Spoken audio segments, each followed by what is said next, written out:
On va passer à la suite. Donc, c'est exactement ce qu'il faut faire. Hein. On examine, on écoute le patient, on examine le patient, et puis ensuite on passe aux examens paracliniques. Et moi, je vais vous parler de l'imagerie statique. Alors, l'imagerie statique et le croisé antérieur, on pense tous à l'IRM. Intéressant l'IRM puisque ça montre la rupture, ça montre éventuellement une classification, les lésions associées, que ce soit méniscales ou ligamentaires, le cartilage, très important le cartilage et les signes indirects. Mais cette IRM, c'est une imagerie statique, effectivement, mais c'est pas en appui. Et en 2024, on peut regarder un petit peu plus que ça.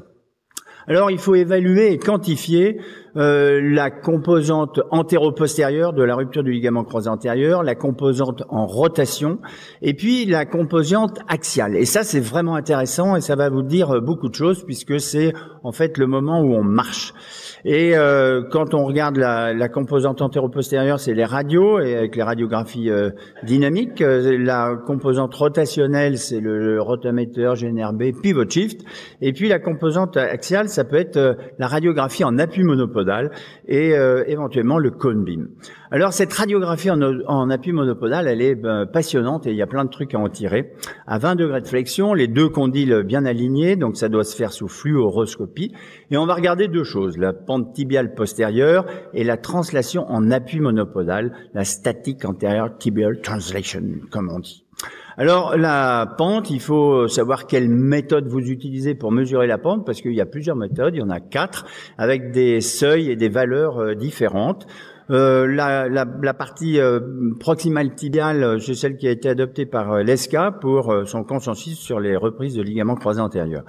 L'anatomie montre bien que c'est la bascule métaphysaire qui augmente la pente tibiale et c'est pas la hauteur de la partie antérieure du tibia qui fait que la pente tibiale est excessive. Donc, d'un point de vue anatomique et plus tard chirurgical, c'est un élément extrêmement important. Et puis, la translation en appui monopodal, c'est la compression axiale au moment de la marche. Il va y avoir une compression et puis des forces de cisaillement qui vont pousser le tibia en avant et donc mettre du stress sur le ligament croisé antérieur. Et donc, sur le point de vue biomécanique, on comprend bien que quand on a pas de translation tibiale antérieure, eh bien, le ligament croisé antérieur a une distance L, et si on a une translation en appui monopodal, eh bien, on comprend bien que ce ligament croisé antérieur, soit il est étiré, soit stretché, soit rompu. Donc, cette translation en appui monopodal, elle est fondamentale et elle dépend de deux éléments, de l'importance de la pente tibiale et aussi du statut méniscal. Et donc, ça peut vous donner des informations ou ça peut vous pousser à regarder d'un peu plus près les ménisques médiales et latérales. Cette translation en appui monopodal, elle est directement liée à la rupture du ligament croisé antérieur et quand on a une population contrôle et une population avec une rupture du croisé antérieur, on va voir que l'influence sur la translation tibiale antérieure est beaucoup plus forte lorsque le croisé antérieur est rompu. On retrouve dans cette étude biomécanique le fait que la contrainte sur le croisé antérieur augmente avec la pente tibiale postérieure. Alors, il faut toujours avoir des valeurs seuil, avoir des valeurs de référence. Et ce travail nous montre que dans une population contrôle, la translation, il y a pratiquement pas de translation en appui monopodal puisqu'elle était de 1,31, alors que dans une population de rupture isolée du ligament croisé antérieur, c'est-à-dire sans lésion méniscale, elle était de 2,7. On revient aux chiens, parce que les chiens, c'est très important pour la pente tibiale, et cette ubiquity nous rappelle que les chiens cassent les ligaments croisés antérieurs. Ils les cassent pas parce qu'ils font du foot, mais ils les cassent parce qu'ils ont une pente tibiale très nettement excessive, 25 à 30 degrés. Et donc, chez les gros chiens, ça va faire du stress, et ça fait une lésion de fatigue du ligament croisé antérieur.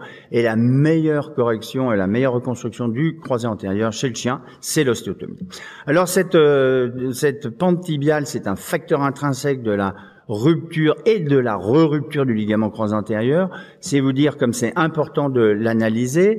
La translation en appui monopodal, elle aussi, montre que plus elle est importante, plus le risque d'échec de votre greffe est importante.